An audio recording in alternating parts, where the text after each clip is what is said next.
AICC ಅಧ್ಯಕ್ಷ ಮಲ್ಲಿಕಾರ್ಜುನ್ ಖರ್ಗೆ ಅವರು ವ್ಯಕ್ತಿ ಪೂಜೆ ಮಾಡಬೇಡಿ ಎಂದು ಕಾಂಗ್ರೆಸ್ ನಾಯಕರಿಗೆ ಎಚ್ಚರಿಕೆ ನೀಡಿದ ಬೆನ್ನಲ್ಲೇ ಬಾಗಲಕೋಟೆ ಜಿಲ್ಲೆಯಲ್ಲಿ ಅದರ ವಿರುದ್ಧದ ಬೆಳವಣಿಗೆಗಳು ಕಂಡುಬಂದಿವೆ. ಸಚಿವ ಸಂಪುಟ ವಿಸ್ತರಣೆ ಚರ್ಚೆ ಜೋರಾಗಿರುವ ನಡುವೆಯೇ ಹುಣಗುಂದ ಶಾಸಕ ವಿಜಯಾನಂದ ಕಾಶಪ್ಪನವರಿಗೆ ಸಚಿವ ಸ್ಥಾನ ನೀಡುವಂತೆ ಜಿಲ್ಲಾ ಕಾಂಗ್ರೆಸ್ ಮುಖಂಡರು ಹಾಗೂ ಕಾರ್ಯಕರ್ತರು ಬಹಿರಂಗವಾಗಿ ಹೋರಾಟ ನಡೆಸಿರುವುದು ಇದೀಗ ರಾಜಕೀಯ ವಲಯದಲ್ಲಿ ಚರ್ಚೆಗೆ ಗ್ರಾಸವಾಗಿದೆ. ಬಾಗಲಕೋಟೆ ಜಿಲ್ಲಾ ಕಾಂಗ್ರೆಸ್ನಲ್ಲಿ ಸಚಿವ ಸ್ಥಾನಕ್ಕಾಗಿ ಪೈಪೋಟಿ ದಿನದಿಂದ ದಿನಕ್ಕೆ ತೀವ್ರಗೊಳ್ಳುತ್ತಿದೆ. ಜಿಲ್ಲೆಯಲ್ಲಿ ಕಾಂಗ್ರೆಸ್ ಪಕ್ಷದ 5 ಶಾಸಕರು ಇದ್ದರೂ ಜಿಲ್ಲಾ ಕಾಂಗ್ರೆಸ್ ಕೆಲ ಪದಾಧಿಕಾರಿಗಳು ಕೇವಲ ಹುಣಗುಂದ ಕ್ಷೇತ್ರದ ಶಾಸಕ ವಿಜಯಾನಂದ ಕಾಶಪ್ಪನವರ ಪರವಾಗಿ ಬೀದಿಗಿಳಿದು ಹೋರಾಟ ನಡೆಸಿರುವುದು ಗಮನ ಸೆಳೆದಿದೆ. ಇತ್ತೀಚೆಗೆ ನಡೆದ ಕೆಪಿಸಿಸಿ ಅಧ್ಯಕ್ಷರ ಪದಗ್ರಹಣ ಸಮಾರಂಭದಲ್ಲಿ ಎಐಸಿಸಿ ಅಧ್ಯಕ್ಷ ಮಲ್ಲಿಕಾರ್ಜುನ್ ಖರ್ಗೆ ಅವರು ವ್ಯಕ್ತಿ ಪೂಜೆ ಬೇಡ ಎಂದು ಖಡಕ್ ಸಂದೇಶ ನೀಡಿದ್ದರು. ಆದರೆ ಖರ್ಗೆ ಅವರ ಮಾತಿಗೆ ಬಾಗಲಕೋಟೆ ಜಿಲ್ಲಾ ಕಾಂಗ್ರೆಸ್ನ ಕೆಲ ಮುಖಂಡರು ಕ್ಯಾರೆ ಎನ್ನದಂತೆ ನಡೆದುಕೊಂಡಿದ್ದಾರೆ ಎಂಬ ಟೀಕೆಗಳು ಕೇಳಿಬರುತ್ತಿವೆ. ಲಿಂಗಾಯತ್ ಸಮುದಾಯಕ್ಕೆ ಸಚಿವ ಸಂಪುಟದಲ್ಲಿ ಪ್ರಾತಿನಿಧ್ಯ ನೀಡಬೇಕು ಎಂದು ಆಗ್ರಹಿಸಿರುವ ಕಾಂಗ್ರೆಸ್ ಮುಖಂಡರು ವಿಜಯಾನಂದ ಕಾಶಪ್ಪನವರಿಗೆ ಸಚಿವ ಸ್ಥಾನ ನೀಡುವಂತೆ ಒತ್ತಾಯಿಸಿದ್ದಾರೆ. ಪ್ರತಿಭಟನೆಯಲ್ಲಿ ಜಿಲ್ಲಾ ಕಾಂಗ್ರೆಸ್ ಪ್ರಚಾರ ಸಮಿತಿ ಅಧ್ಯಕ್ಷ ನಾಗರಾಜ್ ಹದ್ಲಿ, ಕೆಪಿಸಿಸಿ ಕಾನೂನು ವಿಭಾಗದ ಪ್ರಧಾನ ಕಾರ್ಯದರ್ಶಿ ಸೇರಿದಂತೆ ಹಲವು ಮುಖಂಡರು ಭಾಗಿಯಾಗಿದ್ದರು. ಈ ವೇಳೆ ಮಾತನಾಡಿದ ನಾಗರಾಜ್ ಹದ್ಲಿ, ಕಳೆದ 25 ವರ್ಷಗಳಿಂದ ಬಾಗಲಕೋಟೆ ಜಿಲ್ಲೆಯ ವೀರಶೈವ ಲಿಂಗಾಯತ ಸಮುದಾಯಕ್ಕೆ ಸಚಿವ ಸ್ಥಾನ ದೊರೆತಿಲ್ಲ ಎಂದು ಬೇಸರ ವ್ಯಕ್ತಪಡಿಸಿದರು. ಯುವ ನಾಯಕತ್ವ, ಜನಸಂಪರ್ಕ ಮತ್ತು ಸಂಘಟನಾ ಸಾಮರ್ಥ್ಯದ ದೃಷ್ಟಿಯಿಂದ ವಿಜಯಾನಂದ ಕಾಶಪ್ಪನವರು ಸೂಕ್ತ ಅಭ್ಯರ್ಥಿಯಾಗಿದ್ದು ಅವರಿಗೆ ಸಚಿವ ಸ್ಥಾನ ನೀಡಬೇಕೆಂದು ಆಗ್ರಹಿಸಿದರು. ಇದೇ ವೇಳೆ 2028ರ ವಿಧಾನಸಭಾ ಚುನಾವಣೆಯಲ್ಲಿ ಕಾಂಗ್ರೆಸ್ ಪಕ್ಷ ಜಿಲ್ಲೆಯಲ್ಲಿ ಇನ್ನಷ್ಟು ಬಲಿಷ್ಠವಾಗಬೇಕಾದರೆ ಹಾಗೂ ಭವಿಷ್ಯದ ರಾಜಕೀಯ ಲೆಕ್ಕಾಚಾರಗಳನ್ನು ಗಮನದಲ್ಲಿಟ್ಟುಕೊಂಡು ಕಾಶಪ್ಪನವರಿಗೆ ಅವಕಾಶ ಕಲ್ಪಿಸಬೇಕೆಂದು ಎಚ್ಚರಿಕೆ ಧ್ವನಿಯಲ್ಲಿ ಮನವಿ ಮಾಡಿದರು.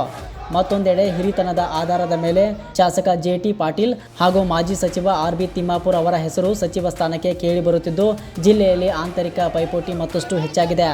ಒಟ್ಟಿನಲ್ಲಿ ಸಚಿವ ಸಂಪುಟ ವಿಸ್ತರಣೆಯ ಚರ್ಚೆ ಕಾಂಗ್ರೆಸ್ನಲ್ಲಿ ಹೊಸ ರಾಜಕೀಯ ಸಮೀಕರಣಗಳಿಗೆ ಬಾಗಲಕೋಟೆ ಜಿಲ್ಲೆಯಲ್ಲಿ ಜಾತಿ ಹಾಗೂ ಪ್ರಾದೇಶಿಕ ಪ್ರಾತಿನಿಧ್ಯದ ಬೇಡಿಕೆಗಳು ಮುನ್ನೆಲೆಗೆ ಬಂದಿವೆ. ಸಚಿವ ಸ್ಥಾನ ಯಾರ ಪಾಲಾಗಲಿದೆ ಎಂಬುದು ಹೈಕಮಾಂಡ್ ನಿರ್ಧಾರದ ಮೇಲೆ ಅವಲಂಬಿತವಾಗಿದ್ದು ಈ ಬೆಳವಣಿಗೆಗಳು ಕಾಂಗ್ರೆಸ್ ಒಳ ರಾಜಕೀಯದಲ್ಲಿ ಹೊಸ ಚರ್ಚೆಗೆ ಕಾರಣವಾಗಿದೆ.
ನಮ್ಮ ಡಿ.ಕೆ. ಶಿವಕುಮಾರ್ ಸಾಹೇಬರು ಬಾಗಲಕೋಟೆ ಜಿಲ್ಲೆಗೆ ಕೊಡಬೇಕು.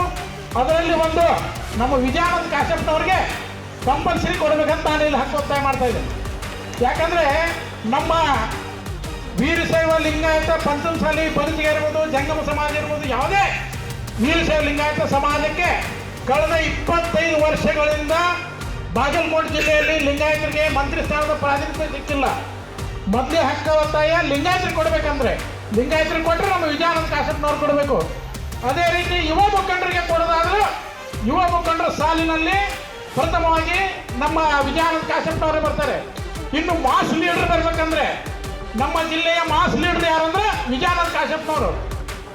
ಯಾಕಂದ್ರೆ ಯಾವುದೇ ಊರಲ್ಲಿ ಹೋಗಿ ನಿಂತರು ವಿಜಯಾನಂದ ಕಾಶ್ಯಪ್ನವರು ಬರ್ತಾರಂದ್ರೆ ತಂಡೋಪತಂಡವಾಗಿ ಯುವಕರು ಬರ್ತಾರೆ. ಅದಕ್ಕೆ ನಮ್ಮ ಕಾಂಗ್ರೆಸ್ ಪಕ್ಷ ಬಲಿಷ್ಠವಾಗಿ ಇರಬೇಕಂದ್ರೆ ಬಾಗಲಕೋಟೆ ಜಿಲ್ಲೆಯಲ್ಲಿ ಮುಂದಿನ 2028ರಲ್ಲಿ ಮತ್ತೆ 7ಕ್ಕೆ 7 ಸ್ಥಾನ ಮತ್ತು ಲೋಕಸಭಾ ಸ್ಥಾನ ಚುನಾವಣೆ ಗೆಲ್ಲಬೇಕಂದ್ರೆ